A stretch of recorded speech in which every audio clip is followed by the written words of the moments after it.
Well, we got 3rd and 2 and knew we were, likely in a 2-down situation, and called one of our base plays. And, probably in hindsight, would like to probably keep pushing through the progression. A little bit. Had some guys on the latter part of the progression, which is tough. We don't get to that part of the progression a lot, so that's not saying that was John not getting to that, but through the progression of it, we had some guys open on the perimeter, but they did a good job covering it up. And then on 4th down, we went to a call that we had really been practicing for 3 weeks now in that grouping, where Isaiah came in as tailback and put him isolation to the field, and a little spacing concept to the boundary. And to be honest with you, we had guys open on both sides of the field, and just with the pressure and the way that they had adapted probably in the last part of the game about they knew we were getting rid of the ball quicker, and they did a nice job of they got incredible length on the perimeter, and you could tell that strategically that was something that was coached into them, an adjustment. You got to tip your hat to them in that regard. They just said, hey, we can't get there. Let's get big and get our hands up. And,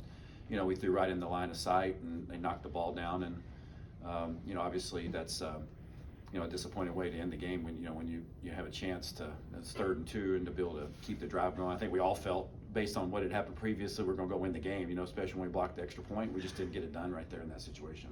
With those being batted down, is that something you feel like was exclusive to what they're able to do personnel-wise up front, or is it something on film that you looked at and maybe need to correct on your end going into Northwestern? I think it was probably unique to an adjustment they made during the game because of how quickly we were trying to get rid of the ball.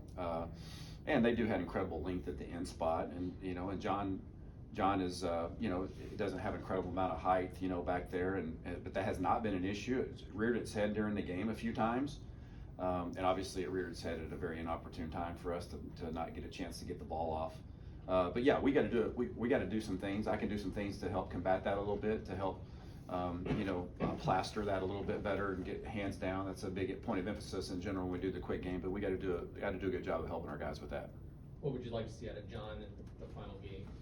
Well, I mean, I would like to see, obviously him go out on a high note, along with all their seniors and guys that have, whether they've been in the program for 1 year or been here for many years before I got here, or any of us as coaches got here, or guys that Coach B brought in through the transfer portal, or whatever that may be. Whoever's playing their last game, we want those guys to go out the right way in this stadium. And so I don't feel any different about John as I do the other players on the team, but obviously.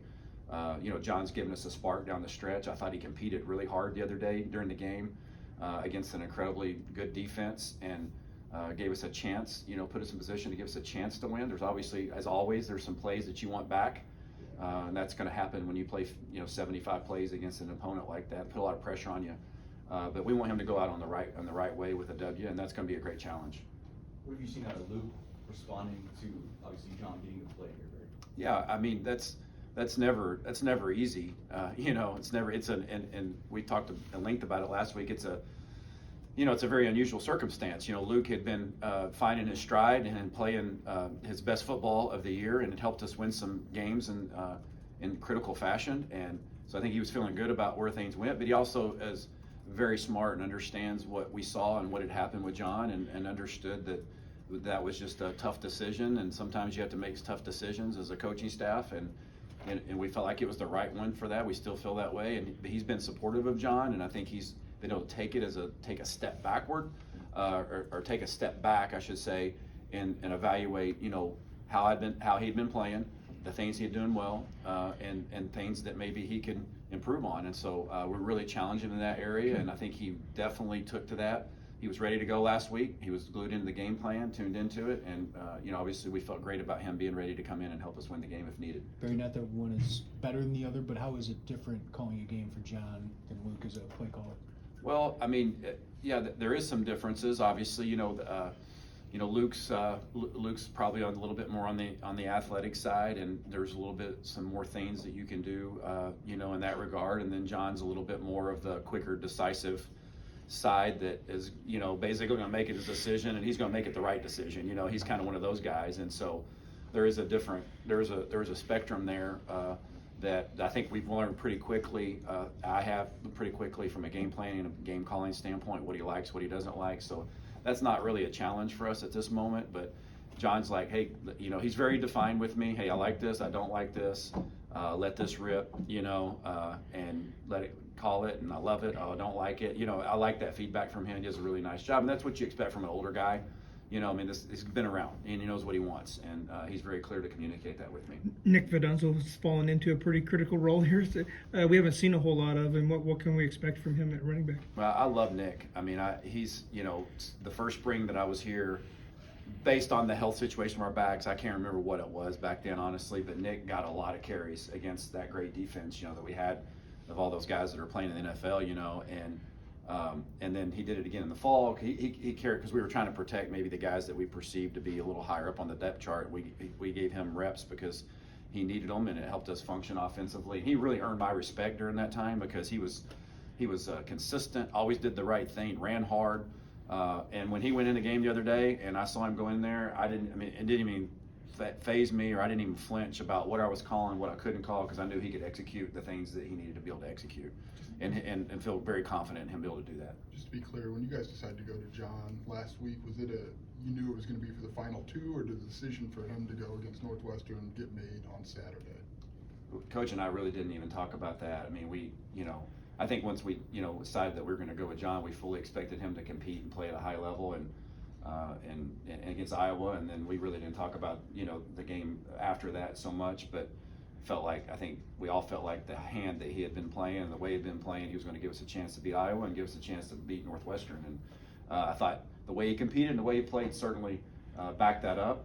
Again, several plays we'd like back and like different. It was a challenge. It was a different defense than we had seen the previous week, and I thought he handled it well for the most part. But I think he'll use that as an opportunity this week to grow. Even I know that sounds weird, a 6-year senior, but that was his first start here. On the road. His second start. But he's going to keep getting better and better, and hopefully he can play his best this Saturday. Barry, you talked all the time about the razor edge, between winning and losing, Yeah. especially since you got here. But are you finding when you're trying to close out a game and you're trying to maybe get into victory formation, get a couple of first downs or get another score, is it something different each time that you're kind of getting frustrated with not being able to do that? Is that part of the frustration? Hey, we've tried this, we've tried this, and it just hasn't happened for us, or is there something that you've known as a trend that this is not working? Well, I'm having a hard time putting my finger on the question there. Honestly, could you kind of say that? It seems like way? when you're trying to close out a game, especially late, there's been issues with trying to get a couple first downs, get late scores. Is there trends that you've seen that you can work on, or that you can get better with? Yeah, always. Obviously, starting with me, as what could I, in hindsight, what could I call differently, or what could I have worked on differently there and that. I'm always looking through that lens, Right. and it's the same exact lens I look through when those things do turn in our favor, Right. and do turn out in our favor. And so I think that's the job of a coach, is to, especially the coordinator, is you got to go back and look and be very critical. That's really sometimes the hardest challenge is, can you be equally as critical and sift through those things when you win and as you can when you lose? Right. And I think Coach B does a great job of steering us in that direction to make us always have balance in that regard. And so, this life in our conference, it's life on our schedule.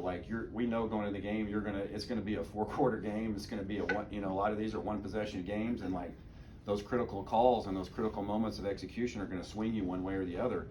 And to your point, unfortunately, we didn't get it done on our end the other day with a lead to get the field flipped one last time, or go get another field goal one last time to, change the field position. And so you always are looking through that to say, man, I wish I'd have done this in this moment, or man, what if we could have done this? And so certainly, to answer your question, it's a balance of all those things. There is no one thing you can put your finger on to say, man, it's this situation we've come up short, and this situation we do well, we need to work on this situation better. It's each one unfolds differently, each game unfolds differently, and that's why Coach is always preaching a situational football and awareness to our team, is because that's what breathes life into you, win or lose. That's where it's at, is those situations. And so I would fully expect this week to be the same thing, and we have to be spot on for us to get this 6th victory. What jumps out at you about the Northwestern defense?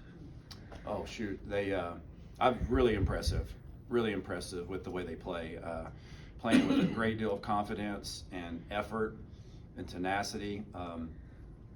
Very, very, very multiple in the back end. I think their scheme is outstanding, and I think they're going to be, obviously, it's going to be a great challenge for us on Saturday. to play them. But I know one that we're looking forward to, and that we're going to work forward to putting our best foot together to have a great game plan to give our team the best chance to go win offensively. Coach Luke Altmaier is going to be here beyond this week. How much of that goes into your thinking to think about that much going into Saturday and beyond?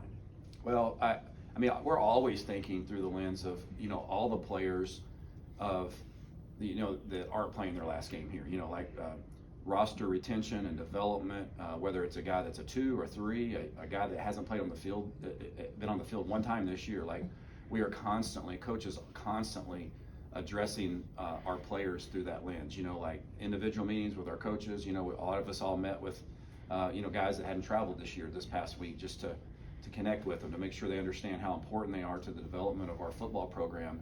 And so obviously Luke's no different in that regard, but as the backup quarterback, the value that he's brought, the experience that he's gained this year has been incredibly invaluable for him.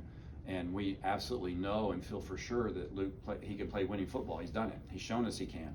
And so we're really excited about Luke. And if that opportunity is Saturday, it'll be Saturday. If not, he'll be ready when that opportunity comes to him. Barry, as somebody who's been in that interim head coach role, is there an appreciation in the field for what Braun has kind of done this year at Northwestern, even though he's had a full year? Yeah, you have to certainly tip your hat to him, and and the staff, to be able to go in a circumstance like that, to keep his team together and the way they're playing, and obviously getting them to the bowl eligible. He's done a fantastic job coaching. Their whole staff has, and it's a well-coached team, and they've always been a well-coached team. I mean, that's what they've thrived on, and I think for him to step in there and to keep that going and to keep the players, I think says a great deal about him. So I think you've got two teams that culturally are, have a lot of belief, and that are well coached, and it'll be a great battle Saturday. Barry, obviously Reggie produced when he played a lot of snaps, but not having another guy, not having Caden, how difficult is that for the running backs and just an offense? Yeah, I mean, again, it's been, obviously you guys are usually about a week behind on what we know is going on, just because of the way it goes. And so, we're never really surprised by, how the situations or the games unfold. But, again, it's been a very unique year. I know coaches address that, like the number of guys that have been affected, and then a guy comes back and he's healthy, then he goes back to being injured. It's just been a revolving door. And the one thing that stayed constant, no matter who we put out there, has really risen to the occasion for us. Yeah, we're incredibly thin there, but like I said earlier about Nick and full confidence in Nick to be able to execute the plan. Reggie did a great job stepping up. I think that's a great testament to what Thad's been able to do with those guys and coach them systematically. And so, but we got to be able to run the football, and this will be a great challenge. We got to run the football, and obviously we're going to give the ball to Reggie and let him run. I thought he ran great the other day. He ran hard, ran competitive. His touchdown run was phenomenal. A phenomenal effort by the line and him. And so, feel great about it. Feel as good as you can feel about it, despite the circumstance. It's been a rough year for those, forget us, think about those individual young men. That's not easy, to work year round and get part of your season taken away from an injury, or right when you hit your stride, you get a season-ending injury. And so you've had multiple guys be affected that way, and your heart goes out to them, and the other guys on our team. That gets lost in the shuffle a lot of times. It's just like, we have to move on as an organization. You have to. That's the harsh reality of it. But in college, when a kid loses a year because of an injury, that's tough. And we've had several of those that have faced that, and our team keeps fighting through that adversity. Given those injuries, how much, if at all, can you use like a short passing game as an extension of the run game to try to mitigate what you're lacking there? I think some. I think you have to shift your mindset a little bit. And of course, it depends each week who you're playing and whatnot. But that's been something that we tried to shift a little bit more towards a little bit, getting the ball out of our hand a little bit quicker, a little bit more space, create a little bit more room, not as much congestion for our backs. And so that's you're always looking to figure how can I. That's even the package that we have with Isaiah going in at tailback. Like how can we mitigate some of the reps that our backs are having to carry. So we're always thinking through the lens on how creatively, or from a creative standpoint, how you can help that. Well, good. Thanks, Thanks, everybody.